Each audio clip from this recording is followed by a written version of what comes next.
Radio, la radio qui vous écoute. Sur Dig Radio, aujourd'hui, on reçoit un jeune réalisateur vendéen plein d'énergie et de talent, Théophane Clochereau, accompagné de Jeff Grasset, comédien. Bonjour à tous les deux. Bonjour. Alors tout d'abord, Théophane, est-ce que tu pourrais nous raconter comment s'est créé le film Les Chiens Rouges ? Parce que c'est aujourd'hui pourquoi tu viens nous faire la promotion de ton nouveau long métrage. Alors, déjà merci de me recevoir, c'est extrêmement gentil. Avec plaisir.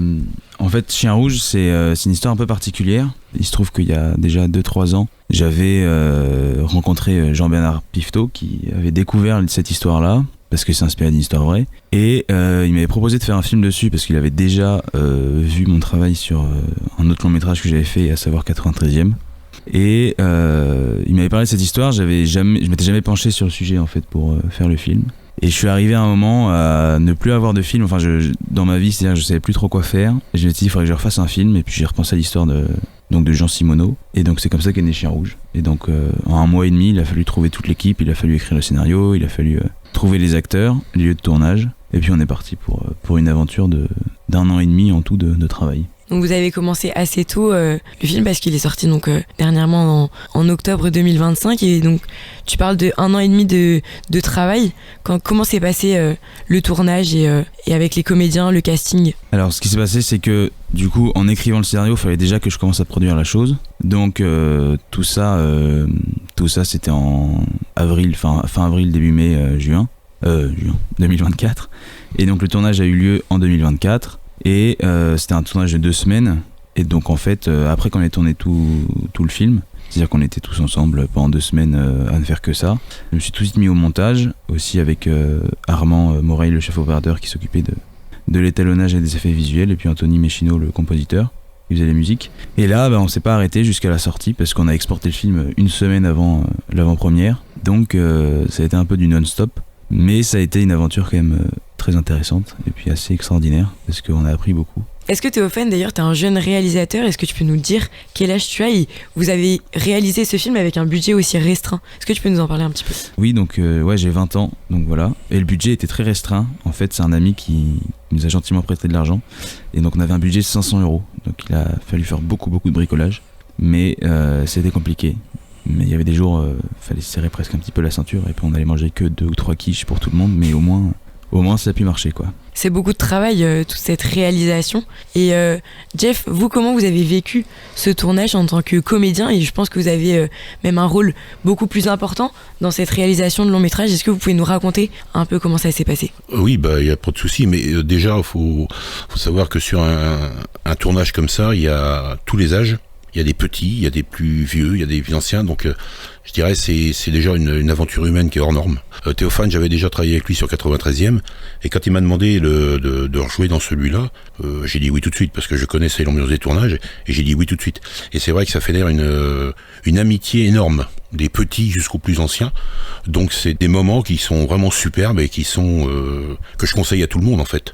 Et Théophane sait très bien que s'il y a besoin de repartir, je repars avec lui, il n'y a aucun problème quoi. Et vous parlez de 93e, oui. C'est son premier long métrage. Comment s'est passée votre rencontre avant ce premier long métrage ? Alors ça a commencé parce qu'il avait déjà fait un film avant qui s'appelait Hors ligne, où c'était vraiment un petit film, moi que j'apprécie énormément, ce petit film, mais il avait fait ça avec des copains sur Paris, et il cherchait une voix off, une voix pour lire des textes sur ce film.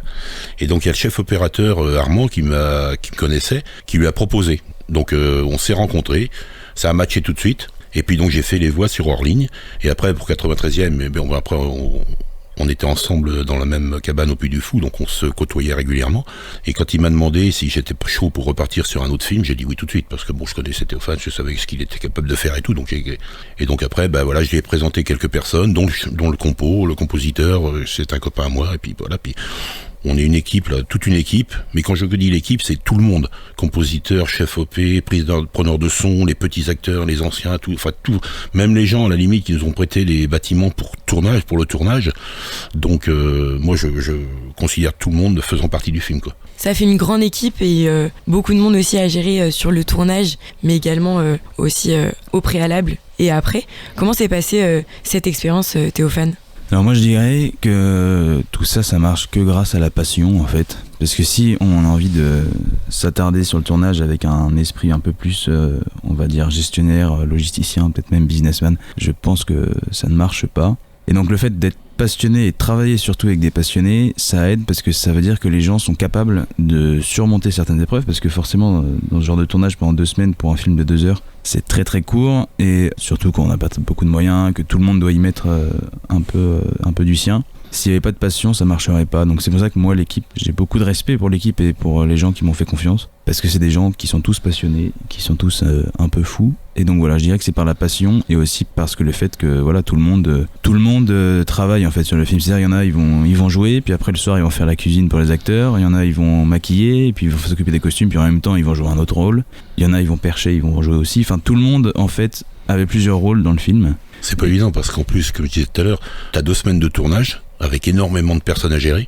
2 semaines de tournage pour réaliser un film de 2 heures. Donc c'est très peu. Oui. Et c'est vrai que tout le monde, comme tu disais, tout le monde a joué le jeu. De temps en temps, bon, ça partait un petit peu en live, donc il y avait le tonton Jeff qui était obligé de remettre un peu tout le monde en place. Mais ça fait partie du truc, en fait. Ça fait partie du truc. Et non, franchement, on a passé 2 semaines vraiment superbes. Vous avez tourné, en plus, pas très loin de la Vendée. Vous étiez en Maine-et-Loire, il me semble. Non, on a tourné tout en Vendée. Ah, tout en Vendée. Donc c'était dans une ferme en Vendée. On a tourné partout, en fait. On a tourné dans une ferme, on a tourné dans une vieille ferme, on a tourné dans du château. Bord d'un château, on a tourné à Saint-Mémin en Deux-Sèvres, ouais, on a tourné beaucoup sur Chavagne-en-Paillé, parce que bord de la mer aussi, sur mer. Ouais, exactement. À Montaigu un peu, on a utilisé des vieilles ruelles de Montaigu pour donner un nouvel aspect au film. Et donc on a tourné aussi dans les grottes où l'histoire s'est réellement passée. Exactement. Donc ça avait un côté un peu quand on sait que ce qui s'est passé, donc les enfants qui sont morts, qui sont fusillés, tout ça, ça s'est réellement passé à l'endroit où on a tourné. C'est très très c'est émouvant quoi quelque part. Donc c'est vrai qu'il y a eu des lieux de tournage quand même. On a vraiment vécu l'histoire des personnages tous à notre échelle, je pense. On a tous pris plaisir à le faire, mais surtout il y avait des moments, en effet, il y avait quand même une certaine émotion qui nous dépassait un peu, notamment comme disait Jeff, le fait d'avoir tourné sur les lieux où l'histoire s'est réellement passée. On se rend compte en le faisant que quand on fait quelque chose qui presque nous dépasse un peu, dans le sens où en fait on tourne pas pour nous, mais on tourne plus pour la mémoire en fait. Et c'est ça qui je trouve qui est très beau quand même. Parce que votre film, pour expliquer un petit peu, se déroule sur la guerre de la Vendée. Ouais, est-ce que tu peux nous raconter un petit peu l'histoire du film sans en dire trop et donner envie à nos auditeurs? Alors en fait, l'histoire du film, bon alors du coup comme j'ai dit, c'est inspiré d'une histoire vraie qui s'est passée en février 1794 au Luxembourg-Boulogne. C'est l'histoire de Jean Simoneau, qui était un jeune d'une vingtaine d'années. Et donc moi, en récupérant les documents et l'histoire, toutes les informations qu'on avait par rapport à cette histoire, j'ai un peu romancé forcément. Et donc c'est l'histoire de Jean Simoneau qui part avec ses 2 amis pour la guerre de Vendée. Et tous les 3, ils partent avec un peu avec une sorte d'idée d'aventure, un sentiment un peu de vouloir changer le monde et d'être très content d'y aller. Pour eux, ça va être une sorte de grand jeu, entre guillemets. Et en fait, plus on avance l'histoire, plus on se rend compte de la réalité et de la difficulté du conflit en lui-même. Et donc en fait, maintenant, ce qu'il va falloir faire, la suite de l'histoire, c'est qui c'est qui va tenir le plus longtemps, quoi. C'est une sorte de qui c'est qui va tenir le plus longtemps d'un point de vue sentiment, d'un point de vue physique, de plein de choses en fait. Et on a aussi une actrice qui est là parce que il y a une histoire aussi d'amour en fait dans le film, et ça pour le coup, c'est l'histoire d'amour qui est dans le film, c'est ce qui est le plus documenté aujourd'hui. Donc c'est là où on s'est plus attardé. Donc voilà. Et donc il y a des acteurs et aussi des amis à toi qui ont participé à ce long métrage. Ouais, tout à fait. Il y a beaucoup de gens qui venaient de ma commune en fait, donc de Chavagne-en-Paillé. Et puis des acteurs, l'actrice elle est venue de Paris, on a un acteur qui est arrivé de Toulon, qui est donc l'acteur principal, qui s'appelle Jean Simoneau, et Marine Desjars qui joue du coup Françoise Petit, qui sont donc 2 personnes qui ont réellement existé. Et après, moi aussi j'ai joué dedans, tout ça, et puis on a Romain Gaborio qui est donc de Chavagne-en-Paillé aussi comme moi, et qui a joué le rôle de Pierre Rio, voilà. T'as vraiment plusieurs rôles dans ce film, parce que t'as tout le scénario à écrire, t'as la réalisation, le montage, et tu dis que tu participes aussi en tant que comédien. Est-ce qu'il y a une partie que tu préfères ? Moi, ce que je préfère, c'est la réalisation en elle-même, c'est-à-dire le fait de faire le film, de faire la mise en scène, de parler avec les acteurs, de créer une histoire et de raconter quelque chose. C'est quand même ce qui m'anime le plus, c'est toujours ça, et entre guillemets, je dirais que réalisateur, ça va surtout de la première idée, de l'écriture et de la production, tout ça, pour moi, ça englobe un peu tout. Parce que on sait que tout ce qu'on fait, tout le travail qu'on donne, c'est juste pour la qualité de son histoire et pour raconter encore mieux ce qu'on a envie de raconter. Donc c'est quand même ce que je préfère. Mais bon, c'est vrai qu'il a fallu avoir plusieurs cartes, mais comme disait tout le monde, comme disait Jeff, quoi, tout le monde a fait plusieurs rôles, mais j'ai été comédien aussi dans ce film parce que j'avais pas trouvé d'acteur tout simplement pour ce rôle. Donc je dis bon, allez, je vais le faire. Et ça a été une excellente expérience parce que du coup, ça m'a permis de vraiment me rendre compte de ce qu'était comédien face à la caméra. Parce que moi, je suis toujours derrière, mais là, le fait d'être face, je me rends compte que finalement, c'est pas si facile que ça. Et que ça m'a permis aussi d'étudier un peu la jauge de travail qu'il faut effectuer pour un acteur. Et puis aussi, du coup, je me suis occupé de la production. J'ai commencé à faire la cuisine pour le début du tournage. Bon, très rapidement, ils m'ont expliqué qu'il fallait que j'arrête.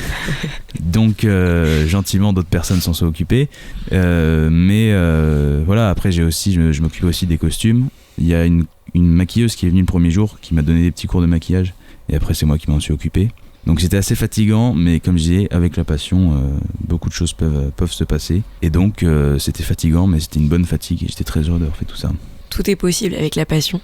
Et Jeff, est-ce que vous avez déjà eu des retours parce que le film est sorti au grand écran au cinéma de Montaigu. Est-ce que vous avez déjà eu des retours de spectateurs ? Déjà à l'avant-première, après le film, on a discuté avec les gens qui étaient en salle et on a eu des retours que positifs, quoi. Parce que c'est ce qu'il disait, en fait, dans ce film, on passe, il y a de l'amour, il y a de l'humour, il y a de l'émotion, il y a des scènes de combat, tout est, on passe d'un univers à l'autre, et 100% s'ennuyer. C'est une dame qui l'a dit textuellement dans la salle après, quoi. Donc non, c'est un superbe film. On a même été chercher des acteurs dans le collège à côté parce qu'on nous manquait d'acteurs, des jeunes qui sont venus jouer le jeu avec nous. Donc mais franchement, c'était vraiment une superbe expérience. Un film énormément diversifié. Est-ce que il me semble que le grand écran à Montaigu a même rajouté des séances. Est-ce que tu peux nous dire quand est-ce qu'elles sont, Théophane ? Oui, bien sûr. Ouais. Donc étant donné que l'avant-première a plutôt bien marché à Montaigu, donc le cinéma grand écran a décidé de rajouter des séances. Donc le jeudi 16 octobre, donc tout à l'heure à 16h20. Il y en a aussi le vendredi 17 octobre à 16h10 et 18h40. Donc 3 séances en tout.